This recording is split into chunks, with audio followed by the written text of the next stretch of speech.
जय Jagannath my dear friends Odisha book YouTube channel को मु तुमको स्वागत जनाऊँगी। आज आम दशम श्रेणी माध्यमिक व्याकरण बहिर पंचम अध्याय छंद और अलंकार विषय पढ़ा। छंद को आम पूर्वर आलोचना कर सारी। आज आम अलंकार विषय आलोचना करवा।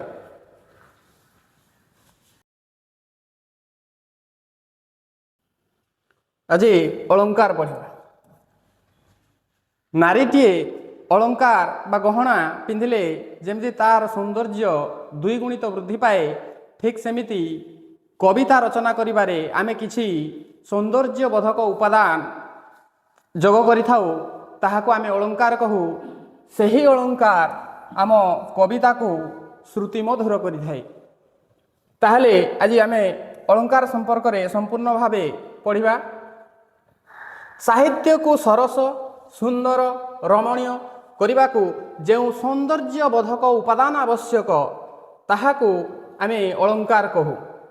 यह वाक्यर सभा को वृद्धि करे बा वाक्यर सौंदर्य को वृद्धि करे, पाठक प्राण को आमोदित करे। वस्तुतः अलंकार बा सौंदर्य तत्व होची साहित्यर वैशिष्ट्य। साहित्यर वैशिष्ट्य कौन?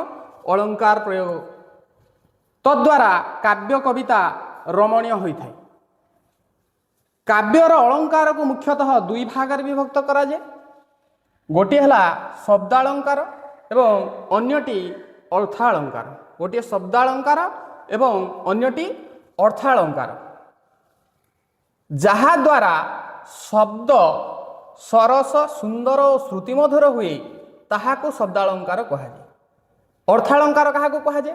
जहा द्वारा अर्थ रमणीय और चित्ताकर्षक हुए ताहाको अर्थालंकार कहुए। जहा द्वारा शब्द सरस सुंदर और श्रुतिमधुर है ताहाको आमे शब्दालंकार कहवा। जहा द्वारा अर्थ रमणीय और चित्ताकर्षक है ताहाको आमे अर्थालंकार कहवा। शब्दालंकार तीन भाग विभक्त: जमक, अनुप्रास एवं श्लेष। शब्द अर्थालंकार चारि भाग विभक्त: उपमा, उत्प्रेक्षा, रूपक, व्यतिरेक। उपमा, उत्प्रेक्षा, रूपक, व्यतिरेक प्रभृति अर्थालंकार अंतर्गत। आज आम पढ़ा अनुप्रास। आज आम पढ़ा अनुप्रास। पद मध्य एक बा एकाधिक व्यंजन वर्ण, एक बा एकरु अधिक व्यंजन वर्ण बारंबार उच्चारित हेले, बारंबार उच्चारित हेले। पद मध्य एक बा एकाधिक वर्ण व्यंजन वर्ण बारंबार उच्चारित हेले ताहाको आमे अनुप्रास अलंकार कहवा। उदाहरण: उत्कल कमला विलास दीर्घिका मराल मालिनी नीलांबु चिलिका। एठारे क ळ एवं म, क ळ म, ळ ळ म ळ ळ केते थर देख ए बारंबार उच्चारित होइछि। तेणु यह क्यों अलंकार रे जाउछि? अनुप्रास शब्दालंकार रे जाउछि। अनुप्रास शब्दालंकार रे पद मध्य एक बा एकाधिक व्यंजन वर्ण बारंबार उच्चारित हेले। क्यों व्यंजन वर्ण एथरे बारंबार उच्चारित होइछि? ए दुईटी पादरे क ळ एवं म व्यंजन वर्णर बारंबार आवृत्ति घटी। तेणु यह अनुप्रास शब्दालंकार अंतर्भुक्त। द्वितीय एग्जांपल आम द्वितीय उदाहरण देखा। देखी नव कालिका बकालिका मालिका आली कालिका कांत स्मरी रक्षा केमंते करी करिबा मत्त करी गति की एमंत विचारी। यह उपेन्द्र भंजक कवि सम्राट उपेन्द्र भंजक लावण्यवती कविता शीर्षक आसी। एठारे देख क ळ एवं र व्यंजन वर्णर बारंबार प्रयोग होइछि। तेणु यह अनुप्रास शब्दालंकार अंतर्गत। पुणी आमे तृतीय उदाहरण देखा। प्रकृति कवि गंगाधर मेहेरंकर तपस्विनी कविता शीर्षक आसीथिबा एही उदाहरणटी को आमे देखिबा। मो कूले चाली चरण करिबु मा विचरण ବ୍ୟପଦେଶେ ବିତରିଣ ଅମର କାନ୍ତି ତାଲୋଭିବନ ପାଦପ ରାଜି ହୋଇ ଦପ ଦପ ବିହିବେ ଅମର ଦର୍ପ ବିହିବେ ଶାନ୍ତି ପଲ୍ଲବେ ପାଟଳ ଶ୍ୟାମଳ ରୁଚିର ରୁଚିର ହିବ ଚିର ନିର୍ମଳ। ଏଠାରେ ଦେଖ ପ ବର୍ଣ୍ଣ ପ ବ୍ୟଞ୍ଜନ ବର୍ଣ୍ଣ ଳ ଏବଂ ଚତୁର୍ଥ ପାଦରେ ର ଏବଂ ଚ ବ୍ୟଞ୍ଜନ ବର୍ଣ୍ଣର ଏକାଧିକ ବାର ଆବୃତ୍ତି ଘଟିଛି। ତେଣୁ ଏହା ଅନୁପ୍ରାସ ଅଳଙ୍କାରର ଅନ୍ତର୍ଗତ। ଆମେ ଏବେ ପଢ଼ିବା ଯମକ। ଆମେ ଯମକୁ ଭେଟିବାକୁ ଯେମିତି ଆମକୁ ଭୟ ଲାଗେ, ଠିକ୍ ସେମିତି ଏହି ଯମକ ଅଳଙ୍କାରରେ ବ୍ୟବହାର ହୋଇଥିବା ଏହି ସମାନ ଶବ୍ଦ ଗୁଡ଼ିକର ଅର୍ଥକୁ ବାହାର କରିବାରେ ଆମକୁ ସେମିତି ଭୟ ଲାଗେ ଯଦି ନ ପଢ଼ିଥିବା। ପଢ଼ି ସାରିଲା ପରେ ତ ହେବ। ଦେଖିବା ଆମେ ଭିନ୍ନାର୍ଥ ବୋଧକ। ଭିନ୍ନ ଅର୍ଥ ବୋଧକ ଏଠାରେ ଦେଖିବା ଭିନ୍ନାର୍ଥ ବୋଧକ ଏକ ପ୍ରକାର ଶବ୍ଦ, ଭିନ୍ନ ଅର୍ଥ ଥିବ କିନ୍ତୁ ଏକ ପ୍ରକାର ଶବ୍ଦ।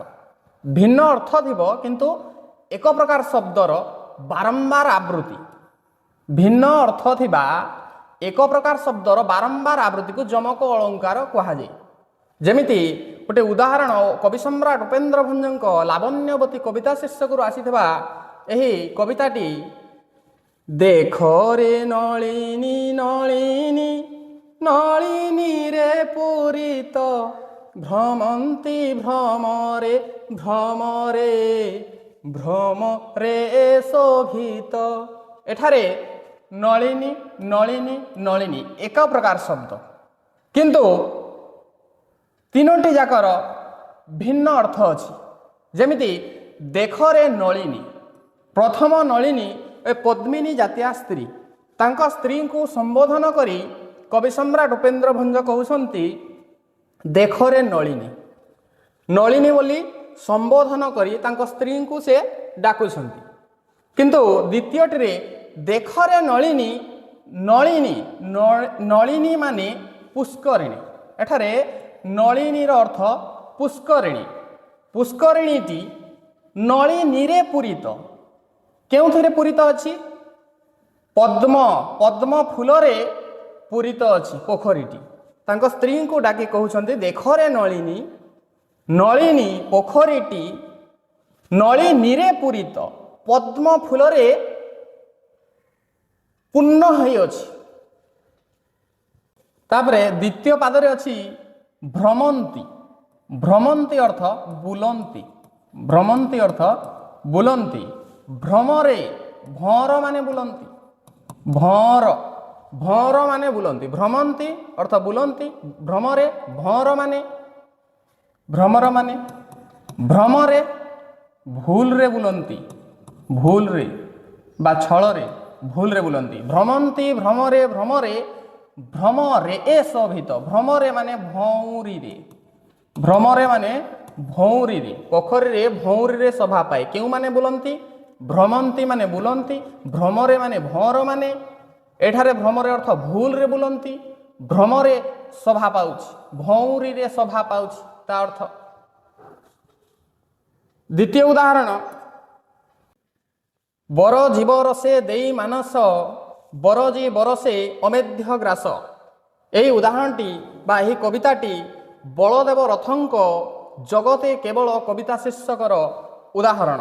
ଆମେ ଏହାକୁ ପୂର୍ଣ୍ଣ କବିତାର ଦେଖିବା, ପୂର୍ଣ୍ଣ କବିତା ଭାବରେ ଦେଖିବା।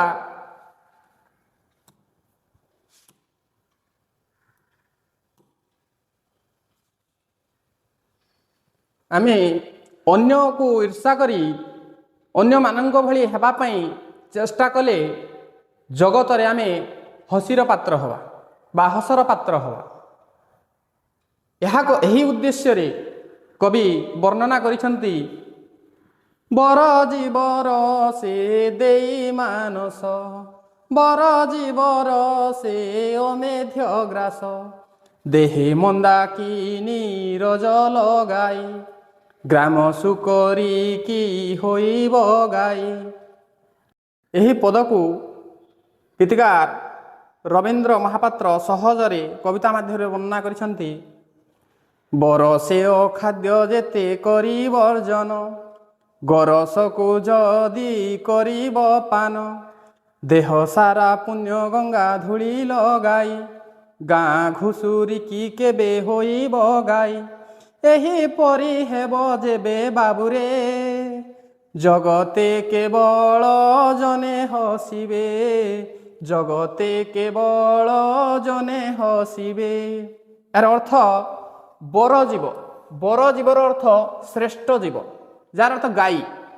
ଗାଈ ହେଉଛି ଶ୍ରେଷ୍ଠ ଜୀବ, ବର ଜୀବ। ରସେ ତାର କ୍ଷୀର ରସ, ଦେଇ ମାନସ ଦେଇ ମାନସ, ବର ଜୀବ ରସେ ଦେଇ ମାନସ। ବରଜି, ବରଜି ଅର୍ଥ ତ୍ୟାଗ କରି। ବରଷେ, ବରଷରେ ଅର୍ଥ ବର୍ଷେ। ଅମେଧ୍ୟ, ଅମେଧ୍ୟ ମାନେ ଅଖାଦ୍ୟ। ଗ୍ରାସ, ଗ୍ରାସ ମାନେ ଖାଇବା। ମାନସ ମାନେ ତୃପ୍ତି ଦିଏ।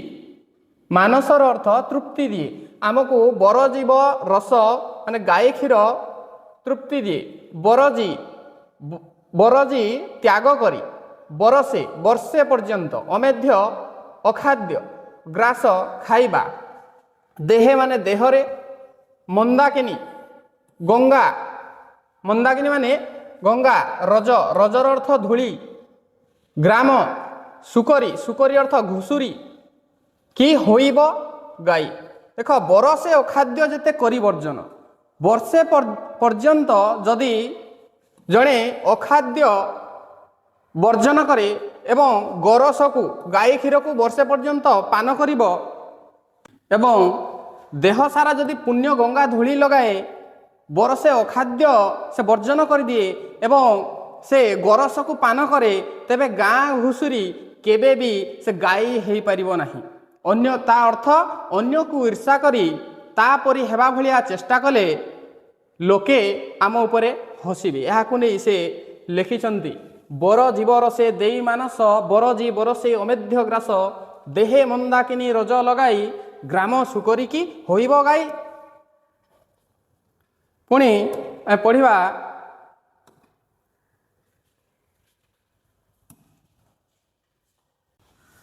ତୃତୀୟ ଉଦାହରଣ, କବି ସମ୍ରାଟ ଉପେନ୍ଦ୍ର ଭଞ୍ଜଙ୍କ ଲାବଣ୍ୟବତୀ କବିତା ଶୀର୍ଷକର ଉଦାହରଣ। ଅହି ମକର ତାପନାଶେ ସଭା ସାରସ ଚକ୍ରେ ଅହି ମକର ତାପନାଶେ ସଭା ସାରସ ଚକ୍ରେ। ଏଠାରେ ଏକା ପ୍ରକାର ଶବ୍ଦ, ଅହି ମକର ତାପନାଶେ ତାପନାଶେ, ସଭା ସଭା, ସାରସ ସାରସ, ଚକ୍ରେ ଚକ୍ରେ। ଏକା ପ୍ରକାର ଶବ୍ଦ କିନ୍ତୁ ଭିନ୍ନ ଅର୍ଥ ପ୍ରକାଶ କରୁଛି। ପ୍ରଥମ ପାଦରେ ଅହିର ଅର୍ଥ ସାପ, ଦ୍ୱିତୀୟ ପାଦରେ ଅହି ମକରର ଅର୍ଥ ସୂର୍ଯ୍ୟ। ମକରର ପ୍ରଥମ ପାଦରେ ମକରର ଅର୍ଥ କୁମ୍ଭୀର। ପ୍ରଥମ ପାଦରେ ସାରସର ଅର୍ଥ ପଦ୍ମ, ଚକ୍ରେର ଅର୍ଥ ସମୂହରେ। କିନ୍ତୁ ଏଠାରେ ଦ୍ୱିତୀୟ ପାଦରେ ତାପର ଅର୍ଥ ଉଷ୍ମତା, ସାରସର ଅର୍ଥ ହଂସ, ଚକ୍ରେର ଅର୍ଥ ଚକ୍ର ବାକାଦିରେ ବା ମଣ୍ଡଳୀରେ। ଏହା ମଧ୍ୟ ଯମକ ଅଳଙ୍କାରର ଉଦାହରଣ। ଏହି ଯମକ ଅଳଙ୍କାର ପ୍ରଧାନତଃ 5 ପ୍ରକାରର, ଯଥା ଆଦ୍ୟ ଯମକ, ମଧ୍ୟ ଯମକ, ପ୍ରାନ୍ତ ଯମକ, ମାଳ ଯମକ ଏବଂ ସର୍ବ ଯମକ।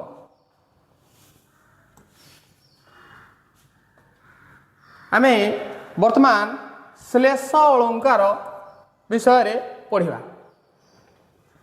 ଯେଉଁଠାରେ ଗୋଟିଏ ଶବ୍ଦ 2 ବା ତହିଁରୁ ଅଧିକ ଭିନ୍ନ ଅର୍ଥ ପ୍ରକାଶ କରେ ସେଠାରେ ଶ୍ଲେଷ ଅଳଙ୍କାର ହୁଏ। ଯେଉଁଠାରେ ଗୋଟିଏ ମାତ୍ର ଶବ୍ଦ 2 ବା 2ରୁ ଅଧିକ ଭିନ୍ନ ଅର୍ଥ ପ୍ରକାଶ କରେ ସେଠାରେ ଶ୍ଲେଷ ଅଳଙ୍କାର ହୁଏ। ଯେଉଁ ଶବ୍ଦ ଏକାଧିକ ଅର୍ଥ ପ୍ରକାଶ କରୁଥାଏ ତାହାକୁ ଶ୍ଲିଷ୍ଟ ପଦ କୁହାଯାଏ। ଯେଉଁ ଶବ୍ଦଟି ଏକାଧିକ ଅର୍ଥ ପ୍ରକାଶ କରୁଥାଏ ତାହାକୁ ଶ୍ଲିଷ୍ଟ ପଦ କୁହାଯାଏ। ଯେମିତି ମୁଁ ଗୋଟେ ଉଦାହରଣ ଦେବି, ନାଗ। ନାଗର ଅର୍ଥ ହାତୀ ଏବଂ ଅନ୍ୟ ନାଗର ଅର୍ଥ ଏକ ସାପର ପ୍ରକାର, ଏକ ସାପର ପ୍ରକାର। ଏଠାରେ ନାଗ 2ଟି ଭିନ୍ନ ଅର୍ଥ ପ୍ରକାଶ କଲା, ଗୋଟିଏ ଶବ୍ଦ କିନ୍ତୁ 2ଟି ଭିନ୍ନ ଅର୍ଥ ପ୍ରକାଶ କଲା, ତେଣୁ ଏହାକୁ ଶ୍ଲିଷ୍ଟ ପଦ ଆମେ କହିବା। ଏହା ଯଦି अलंकार प्रयोग करागला यहाँ को आम श्लेष अलंकार कहवा। श्लेष अलंकार तीन प्रकार अभंग श्लेष सभंग श्लेष एवं भंगा भंग श्लेष। ଯେଉଁଠାରେ ଶବ୍ଦକୁ ନ ଭାଙ୍ଗି ଭିନ୍ନ ଭିନ୍ନ ଅର୍ଥ କରାଯାଏ ସେଠାରେ ଅଭଙ୍ଗ ଶ୍ଲେଷ ହୁଏ। ଶବ୍ଦକୁ ଆମେ ସେଠାରେ ଭାଙ୍ଗୁ ନାହିଁ ତେଣୁ ତାହାକୁ ଅଭଙ୍ଗ ଶ୍ଲେଷ କୁହାଯାଏ। ଯେଉଁଠାରେ ଶବ୍ଦକୁ ଭାଙ୍ଗି ଭିନ୍ନ ଅର୍ଥ ପ୍ରକାଶ କରାଯାଏ ତାହାକୁ ସଭଙ୍ଗ ଶ୍ଲେଷ କୁହାଯାଏ। ଯେଉଁଠାରେ ଅଭଙ୍ଗ ଓ ସଭଙ୍ଗ ଉଭୟ ରହିଥାନ୍ତି ସେ ସ୍ଥଳରେ ଭଙ୍ଗା ଭଙ୍ଗ ଶ୍ଲେଷ ବା ସଭଙ୍ଗା ଭଙ୍ଗ ଶ୍ଲେଷ ହୁଏ। उदाहरण बाबू नाकसिरी दान यज्ञ जसाकू बिहर कानन कर आलिंगन को कवि सम्राट उपेन्द्र भंजक कविता शीर्षक वैदेहिश विलास यह आसीअछि। वैदेहिश विलास वैदेहिश विलासर अर्थ कौन? वैदेही विदेहर राजकन्या। वैदेही किए? विदेहर राजकन्या किए? सीता। सीतांक ईश सीतांक ईश बा स्वामी किए? राम। विलास विलासर अर्थ कौन? विलासर अर्थ कौन? विलासर अर्थ लीला। विलासर अर्थ लीला अर्थात रामंक लीला। वैदेहीश वैदेहींकर ईश बा वैदेहीशंकर स्वामी किए? राम। रामंकर विलास अर्थ लीला। रामंकर लीला विषय लिखिछन्ति समस्त पाद ब आद्य वर्ण द्वारा रचित माने समस्तर पादर आरंभ रे ब अक्षर रे आरंभ हेछि। वैदेहिश विलास बाबू नाकसिरी दान यज्ञ जसाकू बिहर कानन कर आलिंगन को। जेतेबेले राम लक्ष्मण एवं सीता वन को जाइथिले सेठारे शूर्पणखा शूर्पर अर्थ कुला अणखार अर्थ नख शूर्प परी नख जाहार कुला परी नख जाहार ताहाकू शूर्पणखा कहाଯାଏ। तेणु शूर्पणखा जेतेबेले दुईटी सुंदर पुरुषों को देखिला से प्रथमे रामन को विवाह करबा पई इच्छा प्रकाश कला। जेतेबेले रामन को से विवाह पई प्रस्ताव देला सेतेबेले राम कहिथिले मोर गोटे स्त्री अच्छी तेणु मु विवाह करि परिबे नाही। से कहिले तुमे मो सान भाई लक्ष्मण निकट को जाओ से तुमर प्रस्ताव स्वीकार करिवो। मु तुमको एही चिठीटी देउची तुमे ताको देले से मो कथा मानिवो। जेतेबेले राम लिखिले बाबू नाकसिरी दान यज्ञ जसाकू बिहर कानन कर आलिंगन को सेतेबेले शूर्पणखा गोटे अर्थ बुझीथिला लक्ष्मण गोटे अर्थ बुझीथिले। शूर्पणखा ताहले कौन बुझिला? ए गोटे पदरु बाबू नाकसिरी दान यज्ञ जसाकू बिहर कानन कर आलिंगन को। बाबू नाकसिरी दान बाबू बोली संबोधन करिसेंते लक्ष्मण को। नाकसिरी दानर अर्थ स्वर्ग संपद ऐश्वर्य। बिहर अर्थ बुल कानन अर्थ जंगल कर आलिंगन को ता प्रेम निवेदन को स्वीकार कर। आलिंगन माने ता प्रेम निवेदन को स्वीकार कर। बाबू यहाँ को बिहर बिहर माने बुल कानन अर्थ जंगल यहाँ को जंगल रे नहीं बुल एवं यार प्रेम निवेदन को स्वीकार करी स्वर्ग संपद भोग कर। यह बुझिला शूर्पणखा यहाँ को नहीं गला। किंतु लक्ष्मण कौन बुझिले? लक्ष्मण बुझिले बाबू नाकसिरी नाकर सौंदर्य नाकसिरी नाकर सौंदर्य दान दायुक्त न छेदन कर दायुक्त न बाबू नाकर सौंदर्य को छेदन करी दियो। बिहर विशेष भाव रे हरण कर। बिहर यहाँ को भांगी सभंग तेणु यहाँ को भांगी अन्य अर्थ प्रकाश करा तेणु यह सभंग हम। पूर्व पादटी अभंग श्लेष था ताकू बिना आमे बिना भांगी की ताकू शब्दर अर्थ बाहर करूँ किंतु द्वितीय पादटी भांगी की तार अर्थ बाहर करायाउछि बिहर विशेष भाव में हरण कर कान कान को हरण कर विशेष भाव में किंतु आलिंग न कर आलिंगन तार प्रेम निवेदन को स्वीकार न करी विशेष भाव में कान को एवं नाक को हरि निय यही प्रकार पद दुईटी अर्थ प्रकाश कले यहाँ आम श्लेष अलंकार कहवा गोटे शब्द दुई बा तहेरु अधिक भिन्न अर्थ प्रकाश करुछि तेणु यह श्लेष अलंकार उदाहरण एवं जो पद एवं जो शब्द एकाधिक अर्थ प्रकाश करुଥାଏ ताहाकु श्लिष्ट पद कहुए जमी श्लिष्ट पद एठारे हम नाक सिरी दान बिहर कान न यह पुणी आम देखा अर्थालंकार एठारे द्वितीय पादरे बिहर यह मु बुझाई सारी द्वितीय अर्थरे बिहर कान न कर आलिंगन यह कही सारी कानन पदटी खंडित हवा द्वारा कान न भिन्न अर्थ प्रकाश कला तेणु यह सभंग यही शब्द को आम भांगी अन्य अर्थरे पहुँचीचु तेणु यह सभंग श्लेष समग्र पदटी अभंग और सभंग श्लेष थिबारु यहाकू भंगा भंग श्लेष बा सभंगा भंग श्लेष कहुए वर्तमान आम पढ़ा अर्थालंकार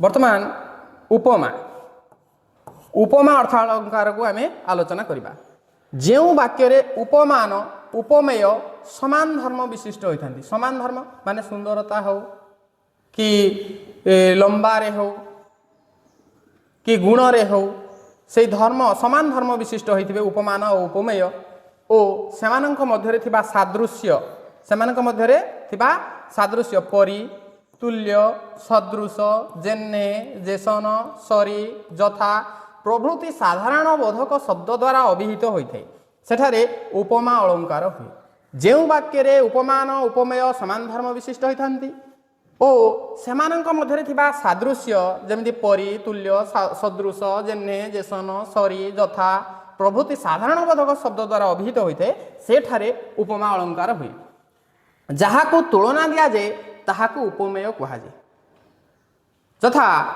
मुख चंद्र परि सुंदर आम कहवा मुख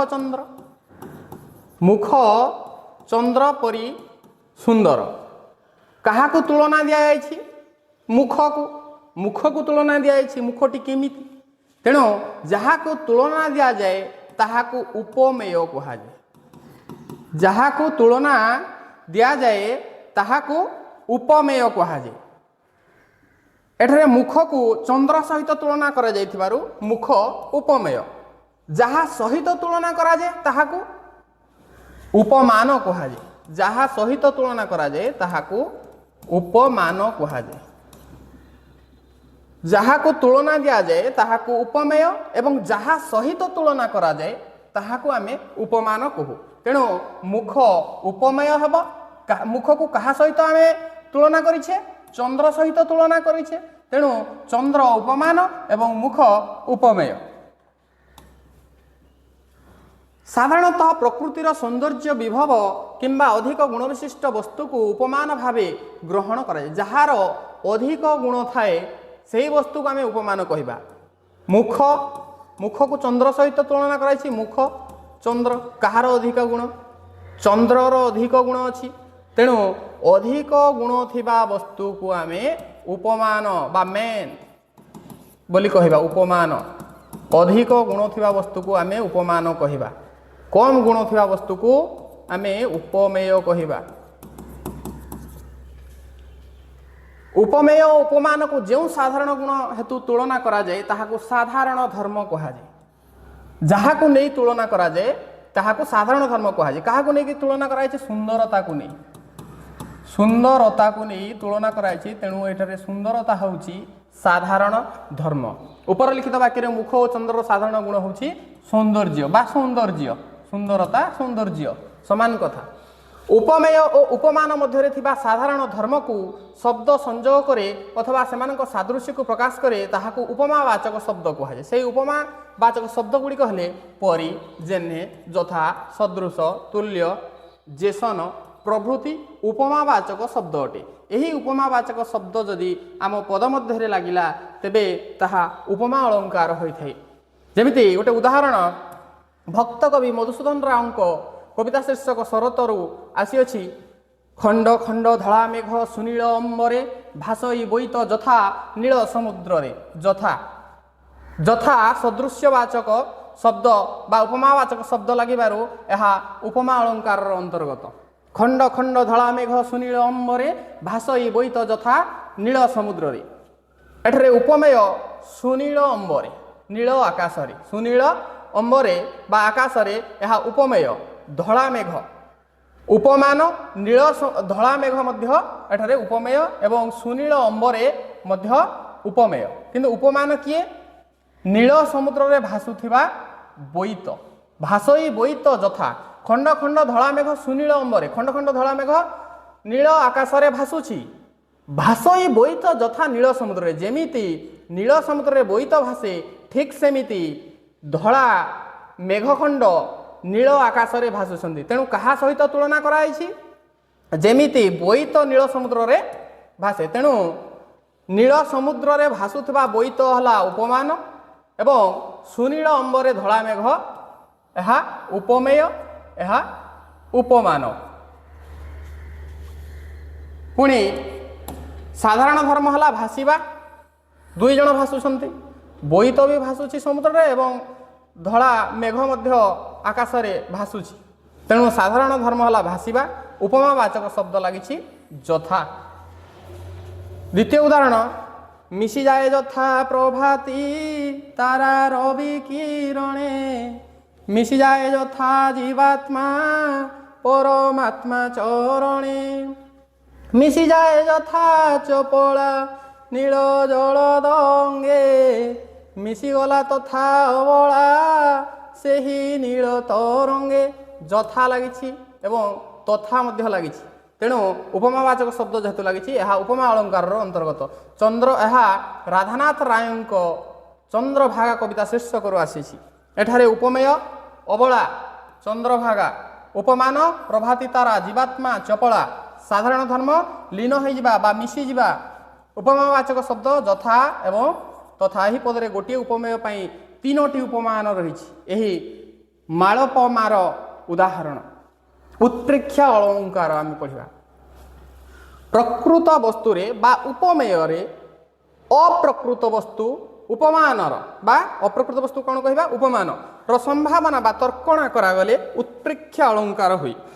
एही अलंकार आम केमिति चिन्हबा कि सते कि सीना सते अबा किबा बा बोधे प्रभृति उत्प्रेक्षावाचक शब्द व्यवहृत होता है। जमिति श्वेतांग चढ़ई गुहा समुद्गत निरभेदी किबा उठे ऐरावत किबा अबा सते कि सीना ए सब शब्द लगिले आम जानिबा ताहा उत्प्रेक्षा अलंकार आछि। यह राधानाथ रायंक कविवर राधानाथ रायंक चिलिका कविता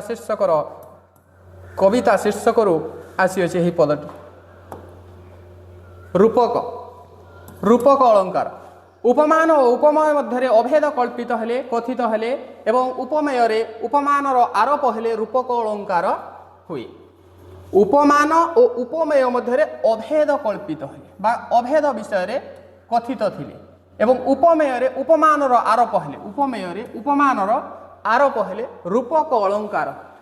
उपमान और उपमेयर अभेद कल्पना केमिति कराय थे गोटे उदाहरण दरिद्रता पंक पूर्ण मो जीवन सर जंजाल जलद जले आबिल उदर। यह गंगाधर मेहर तपस्विनी कविता शीर्षकरू आसी। दरिद्रता पंकपूर्ण मो जीवन सर जंजाल जलद जले यह कौन कराई अभेद कल्पित कराई। दरिद्रता पंकपूर्ण एवं जंजाल जलद जले यह जीवन रूपक स्वर दरिद्रता रूपक पंक जंजाल रूपक जल ये आबिल उदर यही सबू उपमान और उपमय मध्य अभेद कल्पित होती। तेणु यह रूपक अलंकार अंतर्भुक्त। यही पदरे दरिद्रतार पंकर आरोप कराई। उपमेय और उपमान मध्य अभेद कल्पित होइछि। जीवन और जंजाल मध्य जीवन और जंजाल मध्य जलद एवं जलर आरोप कराई। तेणु यह रूपक अलंकार उदाहरण। उदाहरण ख दीनकृष्ण दास कविता शीर्षक रसकल्लोल कवितार यह आसी। कविता बनिता कविता पिता कहिबा लोकता रौप माता कोले ताकु भोग रसिक नेता केते हैं अबार हई योग्यता कुमति गुआर केवल बैमात्र भाईतार। यह मध्य रूपक अलंकार अंतर्गत। एठारे कविता ठारे बनिता कविता ठारे बनिता कविंक ठारे पिता कविंक ठारे पिता कहिबा लोक ठारे उपमाता गुआर ठारे बैमात्र भाईतार। गुआर ठारे बैमात्र भाई सह आरोप कराई। तेणु यह रूपक अलंकार अंतर्गत। उदाहरण क कलुष पुंके मोही केड़े मलिन केमंते सरी तोर हेबी नलिन। यह भक्त कवि मधुसूदन दास पद्म कविता शीर्षक आसी। कलुष पंक कलुष अर्थ पाप पंक पापर पाप सहित पंकर तुलना कराई। तेणु यह रूपक कर्मधारय समासर अंतर्गत।